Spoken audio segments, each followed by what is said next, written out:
Day 15. We're halfway there. Today's movie is a cult classic from the late 60s called Barbarella. Like every other movie I've watched so far, I have not seen this one, so I don't know much about it, other than it's a cult classic sci-fi space movie called Barbarella, and it stars Jane Fonda. So, expectations? Dunno. I imagine it's either going to be a really straight-faced, serious sci-fi movie that is just way too cheesy, and that's why everyone loves it, or it's knowingly cheesy. You know, it's tongue-in-cheek and just a fun space romp, and that's why everyone loves it. So, and there better be a Barbarella theme song.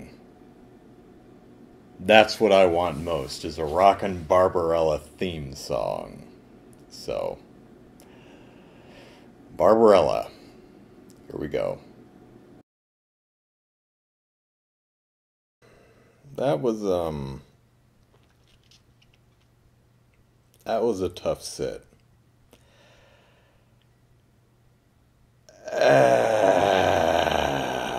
This movie was not for me. I suppose there's a lot to admire about it. It's cheap. Barbarella's spaceship looks like a tape dispenser. But it is kind of epic in its cheapness.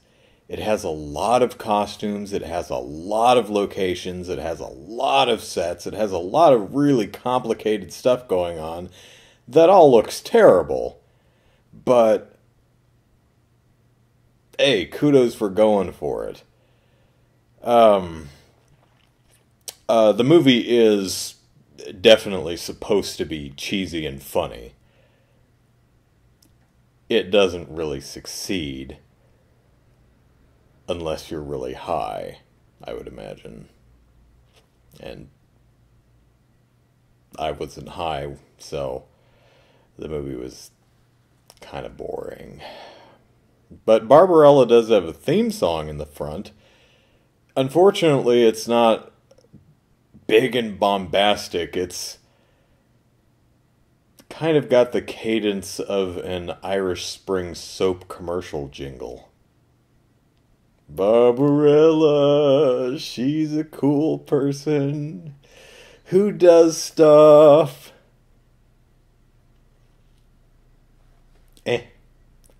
The end credit song, Angel's Love, is actually pretty rockin'. I like that one. Spoilers, I guess, of 1968, so a 47-year-old movie. The movie starts out with Barbarella in her spaceship, which is carpeted, floor, walls, and ceiling with really fuzzy shag carpeting. Every single surface on her ship is covered in shag. So she's in a spacesuit, not sure why, I don't know if she was outside or something, but as the very lazy Barbarella theme song just trucks of Barbarella. She's gonna take off her spacesuit and she's naked underneath. And she does, and she is. She takes off one leg at a time as she's kind of floating awkwardly around with, 1960s space effects. And then she turns off the anti-gravity and hits the floor. Probably would have been easier to take off her suit if she turned off if she turned on the gravity first. Then the president of space, the president of the Republic of Earth, comes on the television screen and says, "Hello, Barbarella, love." And she's standing naked as love. And she says, I'll go slip something on. Oh, no need. And the sightline never works. It looks like he's staring at her chest. That may be deliberate. I'm really not sure. So, the president of space tells Barbarella, we need you to go get the ultimate bad guy, Duran Duran. Not kidding. Duran Duran has...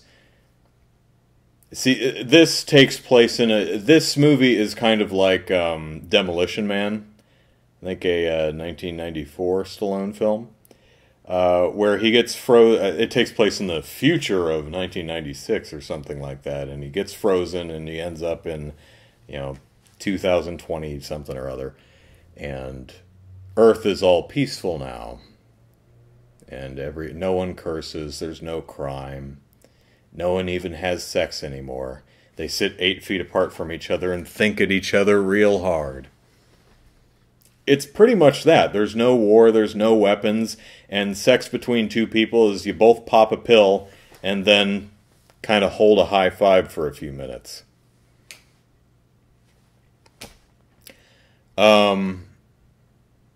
So anyway, Duran Duran has stolen like the ultimate weapon from some museum, and then we've got to stop him. Why is it up to Barbarella? Barbarella asks that question. Why me? And you watch the movie and you think, yeah, why her? She's really not qualified for this. She's constantly crashing her ship into stuff. She's constantly getting captured and beat up. In fact, she fails in almost every conceivable way. She lucks her way through this entire movie. It's probably part of the joke. Anyway, so go get Duran Duran. And I'm not that much of a music aficionado, but I believe Duran Duran was 80s. So probably formed in like early 80s, maybe late 70s. Anyway, Duran Duran came like a full decade after this movie. So I don't know if Duran Duran actually took its name from this character, but whatever. Hit up Wikipedia and find out. I'm sure it'll be an interesting story. So she gets dressed and says, "Computer, chart a course to wherever we're going." And it says it'll take 157 hours to get there. And she says, "Great, wake me in 154. And she lays down on a plastic thing and goes to sleep. And then they hit a meteor shower. And the ship is like, "I can't make it through the meteor shower." And she says, "Well, switch it to manual. What are my odds?" And the ship says 0. Essentially 0.00002. So she crashes on an ice planet, changes her clothes again, steps out of the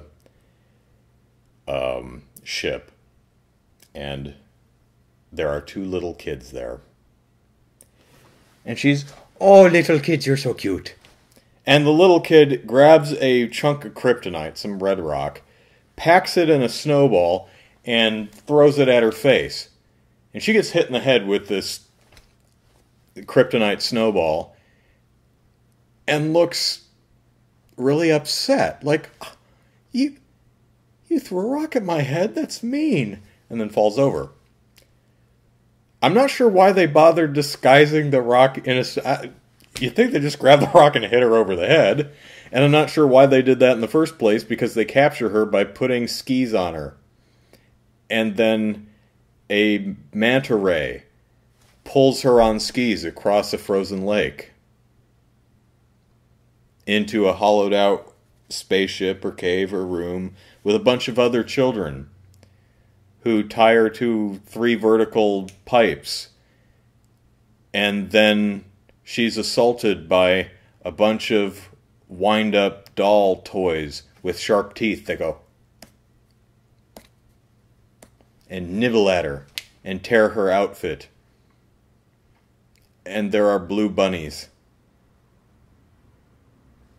Just 'cause. They're actual bunnies that I'm guessing they dyed their fur blue. Still, bunnies are cute, so hey.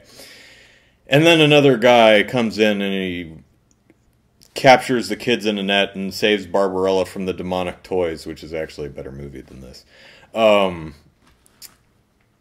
then he puts her in a sail ship and takes her back to her ship. And she says, "How can I ever repay you?" And he says, "Make love to me." Hubba hubba. And she says, "Oh, well, I've got pills right here." And he says, "No, I mean the real way." And she says, "Well, okay." And lays back.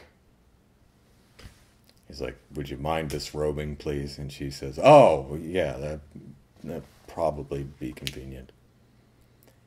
And then the scene switches to outside, and the little thing is driving around while I guess they're getting it on inside.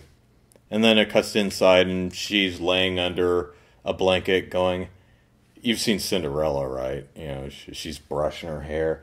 Do-do-do-do, so this is love. And evil stepmother is glare. Barbarella's kind of doing the same thing. She's laying there. Do-do-do-do, ba-da-da-dum, yay. And the guy's up and getting dressed. And she says, "Hey, can you fix my ship?" And he says, "Sure."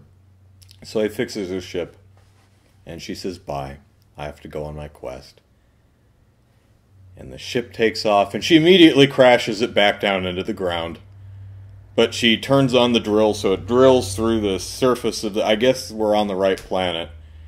Because she drills out the other side and crashes it again, and ends up being in a labyrinth with a blind angel and a bunch of other people, creature, rock monster things. And where she needs to go is the castle up on the cliff. But the flying god, the angel, has lost the will to fly. But he takes her to Professor Light, or whoever. And Professor Light looks at the ship. Actually, it was the first guy who looks at her ship and says, "I think I found your problem." There's this big hole in the side of the ship. Big hole in the side of the ship. Anyway, so they get the professor. Professor is working on the ship. And Barbarella works on getting the angel the will to fly. How? Sexy times. Red Bull gives you wings. So does sex. So it cuts to... the angel lives in a nest, of course. So it just cuts to her laying in the nest going... La da da da, da da da da da da, and Angel Boy is up flying around. None of the guys in this movie are into post-coital cuddles. So now that the angel guy can fly, takes her to the castle, but they shoot down some flying crystal enemy laser guys. And they get to the castle and they find out that there's this... what is it called? Some bubbly goop that feeds on evil called the math mix or miasma or something. And so she wanders around and stuff happens.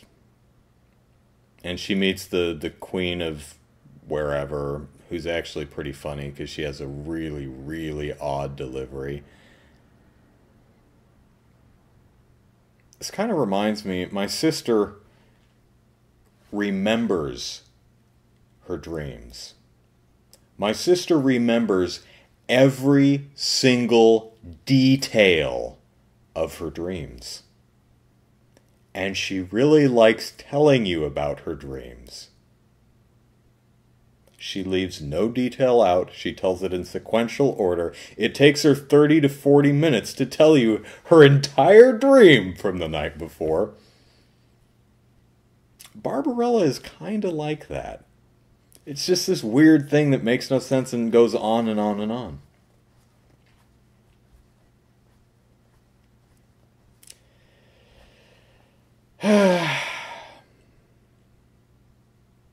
Barbarella meets another guy, some, rebel who's going to take down the whole thing. And he says, you know what you can do for me?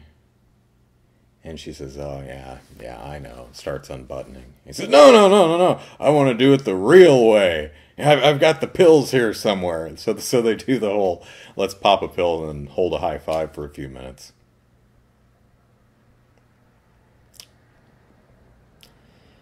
And then she gets captured and stuck in a cage with a bunch of parakeets that rip her clothes off. So she has to change her clothes again.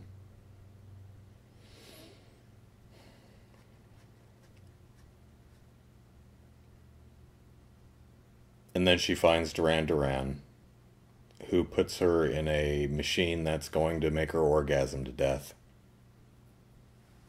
But she doesn't. She just orgasms and is like, this is pretty awesome. No, keep going. I'm enjoying this.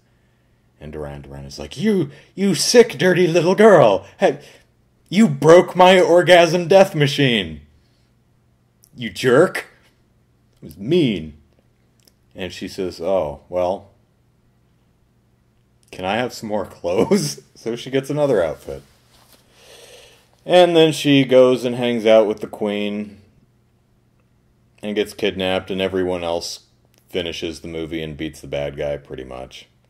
The queen releases the miasma, or the whatever the evil stuff is, but Barbarella is so pure and so awesome that the miasma, or whatever it is, wraps a protective bubble around her to keep her positive influence out of its evilness. So the evil queen and Barbarella survive, and they find the angel guy, and he flies her and the evil queen off into the sunset, and then the credits roll. And Barbarella says, hey, why did you save the evil queen too? And the angel says, an angel has no memory. And Barbarella goes, whatever. And that's Barbarella. If you're stoned, it's probably really entertaining, but I thought it was really kind of dull.